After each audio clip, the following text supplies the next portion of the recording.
Pension తీసుకునేందుకు వెళుతున్న పండుటాకులు వడదెబ్బకు గురవుతున్నారు. కడప జిల్లా సింహాద్రిపురం మండలం లోమడ గ్రామానికి చెందిన నారాయణమ్మ పింఛన్ తీసుకునేందుకు గ్రామ సచివాలయానికి బయలుదేరింది. ఎండ తీవ్రతను భరించలేక మార్గ మధ్యలోనే సొమ్మసిల్లి పడిపోయింది. బాధితురాల్ని వెంటనే పులివెందుల ఏరియా ఆసుపత్రికి తరలించారు. ఆ అవ్వ చికిత్స పొందుతూ అర్ధరాత్రి చనిపోయింది.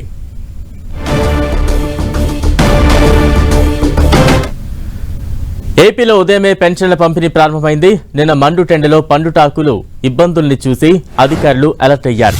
ఉదయం 6:45 పంపిణీని ప్రారంభించారు. ఎండ తీవ్రత ఎక్కువ కాకముందే పెన్షన్దారులు సచివాలయ బాట పెట్టారు. సచివాలయాల వద్ద సిబ్బంది టెంట్లు ఏర్పాటు చేశారు. మంచినీళ్లు, ఇతర సౌకర్యాలను కూడా కల్పించారు.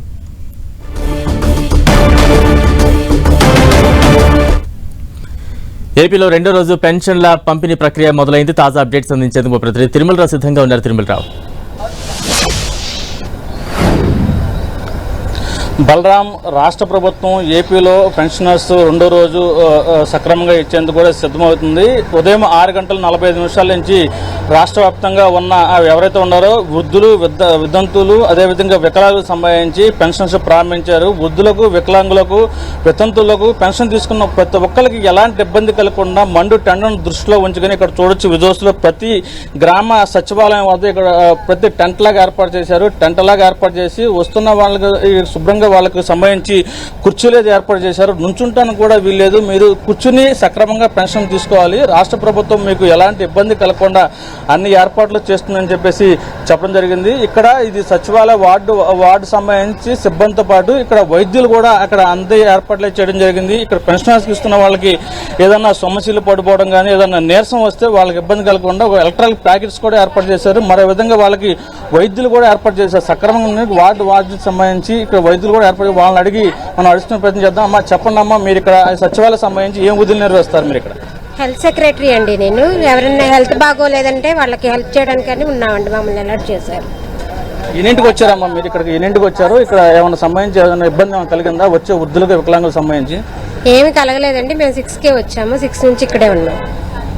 6:45 పెన్షన్ ప్రారంభమైంది. కానీ మేము 6 గంటలుగా వచ్చి ఇక్కడ కూర్చున్నామని చెప్పేసి చెప్పడం జరిగింది. ఇక్కడ చూడొచ్చు, వృద్ధులకు సంబంధించి ఏలుముద్దులకు కొంత సమస్య ఉన్నప్పటికీ వాళ్ళని సక్రమంగా వాళ్ళని సంతోషంగా ఎలాంటి ఇబ్బంది లేకుండా వాళ్ళ ఐడి కార్డు అదేవిధంగా ఇతర సంబంధించి చెక్ చేసి పెన్షన్ అయితే ఇక్కడ ఇవ్వడం జరిగింది. మీరు మనతో మాట్లాడేందుకు ఉన్నారు, వన్ చేసుకుంటాము. చెప్పండి అమ్మా, మీరు ఎప్పటి నుంచి ఇక్కడ పెన్షన్ ఇస్తున్నారు? మీరు ఎలాంటి ఇబ్బంది కలుగుతుంది? ఇప్పుడు గతంలో అయితే ఇంటికి వెళ్ళారు, ఇప్పుడు మీ దగ్గరికి వస్తున్నారు కదా, ఏమైనా ఇబ్బంది కలుగుతుంది వచ్చే వాళ్ళకి? ఇబ్బంది అయితే ఏమీ లేదండి. మార్నింగే మేము 6 గంటల నుంచి ఇక్కడ స్టార్ట్ చేసాము.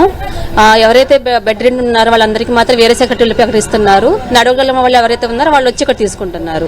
రాని వాళ్ళకి మేము వెళ్ళిపోయి అక్కడ ఇచ్చేస్తాం. ఆల్రెడీ అది జరుగుతుంది, ఇది జరుగుతుంది, రెండు జరుగుతున్నాయి. ఇక్కడ మహిళలకు సంబంధించి వాళ్ళు కూడా చెప్పమ్మా, మీరు వస్తున్న మహిళలకు సంబంధించి వృద్ధులకు, వికలాంగులకు సంబంధించి మీరు ఎలాంటి ప్రొటెక్షన్ ఇస్తున్నారు, ఎలాంటి ఏర్పాటు చేశారు? ఇక్కడ రాగానే ఏంటంటే వచ్చిన వాళ్ళందరినీ ముందు ఒక లైన్ లో కూర్చోబెట్టడం అనేది జరుగుతుందండి. వాళ్ళు కంగారు పడకుండా, ఇక్కడ 2 సచివాలయాలు ఉన్నాయి కాబట్టి ఎవరు వాళ్ళు సపరేట్ గా ముందుగానే క్యూ లైన్ మెయింటైన్ చేయించి వాళ్ళని అలా కూర్చోబెడుతున్నాం అనమాట. ఫస్ట్ తర్వాత మేడం వాళ్ళు చెక్ చేసి పెన్షన్ ఇవ్వడం జరుగుతుంది. ఏ హెల్త్ ప్రాబ్లమ్స్ లేకుండా మేడం చూసుకుంటున్నారు. ఏమన్నా ఉంటే ఇప్పటి వరకు ఎటువంటి ఆంజనేయ సంఘటనలు ఏమి జరగలేదు. ప్రశాంతంగానే వస్తున్నారు, వెళ్ళిపోతున్నారు. క్రౌడ్ కూడా అంత హెవీగా అయితే ఏం లేదండి. వచ్చిన వాళ్ళకి వచ్చినట్టుగా అందజేయడం జరుగుతుంది. నిన్న జరిగిన ఘటనలను దృష్టిలో ఉంచుకుని రాష్ట్ర ప్రభుత్వం కూడా ప్రత్యేకంగా ఇటు వార్డు సచివాలయ సిబ్బందికి ప్రత్యేకంగా వీళ్ళకి ఆదేశాలు జారీ చేయడం జరిగింది. ఇలా వచ్చిన వాళ్ళకి ఎలాంటి ఇబ్బంది కలగకుండా ప్రత్యేకంగా అన్ని ఏర్పాట్లు తీసుకోవాలి. అదేవిధంగా ఇలా వచ్చిన వాళ్ళు నుంచోకూడదు. ఎవరు వచ్చినా సరే, ఎంతమంది వచ్చినా సరే కూర్చోవాలి. కూర్చునే వీళ్ళు పెన్షన్ తీసుకోవాలి. వాళ్ళకి సంబంధించి అన్ని ఏర్పాట్లు చేయాలని చెప్పేసి జరిగింది. దీనికి సంబంధించి వచ్చిన వాళ్ళ పేర్లు అవన్నీ తీసుకుంటున్నారు. వారిని అడిగితే మాట్లాడే ప్రయత్నం చేస్తుంది. చెప్పండి, ఎలా ఉంది ఇక్కడ?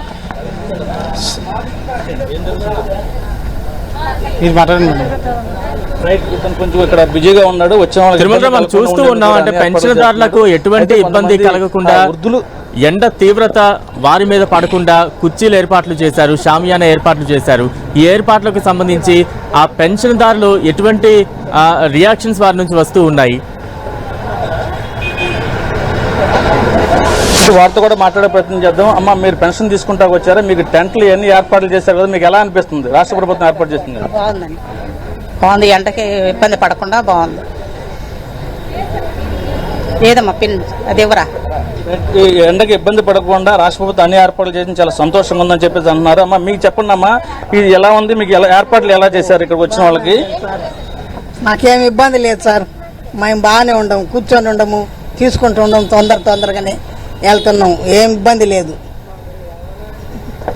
మాకేమి ఇబ్బంది లేదు సార్. ఇంకా నేను తీసుకుంటుండము తొందరగానే, ఏం పర్వాలే. అమ్మా మీరు చెప్పండి అమ్మా, మీరు ఉదయం వచ్చారు, ఇక్కడ సక్రమంగా అన్ని చేస్తున్నారు, మీకు వాటర్ సప్లై కానీ ఇతర సక్రమం చేస్తున్నారు, ఎలా ఉంది మీకు? చేస్తున్నారు బాబు, చేస్తున్నారు. అయితే కొంతమంది ఇక్కడ ఈ వార్డు వాళ్ళకి సంబంధించి డాక్టర్లు కూడా ఉండాలి, సచివాలయ డాక్టర్లు, వీళ్ళు ఇక్కడికి వచ్చిన వాళ్ళకి ఎలాంటి ఏర్పాట్లు చేశారు, ఇటు సంబంధించి ఏమన్నా ఈ సమస్యలు పడిపోతే వీళ్ళకి ఏమన్నా వాటర్ ప్యాకెట్స్ ఏమైనా ఏర్పాటు చేశారనే విషయాన్ని కూడా వారిని అడిగి తెలుసుకునే ప్రయత్నం చేద్దాం. మరి చెప్పండి మేడం, కొంతమంది వృద్ధులు ఇక్కడికి వస్తున్నారు, వాళ్ళకి ఇబ్బంది పడకుండా మీరు ఎలాంటి ఏర్పాట్లు చేశారు? ఇక్కడ మీ డిజిగ్నేషన్ ఏంటి? నేను హెల్త్ సెక్రటరీనండి. ఇక్కడ మామూలుగా అందరికీ వచ్చిన వాళ్ళకి అందరికీ ఓఆర్ఎస్ ప్యాకెట్లు, వాళ్ళకి ఎలా నీరసంగా ఉందంటే ఓఆర్ఎస్ ప్యాకెట్లు, టిఫిన్లు ఏమైనా తిన్నారా లేదా అని అన్ని కనుక్కొని వాళ్ళకి ఏమైనా అవసరమైనవి ఇవ్వడానికి ఇక్కడ ఉన్నామండి. వాటర్ కూడా ఏర్పాటు చేసాము. ఇక్కడ ఓఆర్ఎస్ ప్యాకెట్లు కానీ అలాంటివి ఏమైనా ఏర్పాట్లు చేశారమ్మా వృద్ధులు వచ్చినప్పుడు వీళ్ళకి ఇబ్బంది కలగకుండా? ఓఆర్ఎస్ ప్యాకెట్లు కూడా ఉన్నాయండి, ఇస్తున్నాము. ఏదైనా అవసరం అనుకుంటే వాళ్ళకి ఇస్తున్నామండి. తిరుమలరావు, అంటే ఇప్పటి వరకు ఎంతమంది పెన్షన్దారులకు నగదు పంపిణీ పూర్తయింది, ఇంకా ఎంతమందికి ఇవ్వాల్సిన సిచ్యువేషన్ ఉంది, మొత్తం ఈ ప్రక్రియ పూర్తవడానికి ఈ రోజు ఎంతవరకు సమయం పట్టే ఛాన్సెస్ ఉన్నాయి? బలరాం, నిన్న ఈవినింగ్ నుంచి ఈ ఏదైతే ఉందో రాష్ట్ర వ్యాప్తంగా ఈ వృద్ధులు, వికలాంగులు, అదేవిధంగా వితంతు పెన్షన్లు అయితే ఇస్తున్నారు. ఇప్పటి వరకు 85% పెన్షన్లు ఇస్తున్నట్టు మనకి సమాచారం ఉంటుంది. ఈ 85% సంబంధించి అందరూ అంటే ఉదయాన్నే చెప్పడంతో మొత్తం టోటల్గా వీళ్ళందరికీ ఇక్కడ రావడం జరిగింది. ఉదయం 6 గంటల 45 నిమిషాలని గతంలో ఎలా పెన్షన్లు పంపిణీ చేశారో అదేవిధంగా 6 గంటల 45 నిమిషాలకి ఇక్కడ వృద్ధులు, వికలాంగులు, అదేవిధంగా వితంతువులకు వచ్చి పెన్షన్ తీసుకోవడం జరుగుతుంది. దీనికి సంబంధించి ఇక్కడికి వస్తున్న వాళ్ళు కూడా గత పరిణామాల దృష్టిలో ఉంచుకుని వాళ్ళకు కూడా ఎలాంటి ఇబ్బంది కలగకుండా ముందస్తుగానే ఇక్కడ నిన్న ఈవినింగ్ ఈ టెంట్లు అయితే ఏర్పాటు చేశారని చెప్పేసి మనం చెప్తున్నారు. ఈవినింగ్ టెంట్లు ఏర్పాటు చేశారు. ఉదయం వీళ్ళకి వస్తున్న వాళ్ళకు కూడా ఇక్కడ ఇబ్బంది కలగకుండా ఉండని కూడా వచ్చి నుంచోకూడదు, ఎవరు అందరూ చక్కగా క్రమశిక్షణగా కూర్చుని తీసుకోవాలని ఇక్కడ ఏర్పాటు చేశారు. కూర్చుని అందరూ పెన్షన్ తీసుకున్నారు. ఎలాంటి ఇబ్బంది కలగకుండా అన్ని ఏర్పాట్లు చేయడం జరిగింది. ఏదేమైనప్పటికీ రాష్ట్ర వ్యాప్తంగా వృద్ధులు, వికలాంగులకు, అదేవిధంగా వితంతు పెన్షన్లకి ఎలాంటి ఇబ్బంది కలగకుండా రాష్ట్ర ప్రభుత్వం అన్ని ఏర్పాట్లు చేసిందని చెప్పేసి ఇక్కడ ఉన్న వార్డు సచివాలయ సిబ్బంది కానీ ఇక్కడ ఉన్న పెన్షన్లు తీసుకున్న ఇల్లు కూడా చెప్పడం జరుగుతుంది. Balaram, right, thank you Tirumalarao.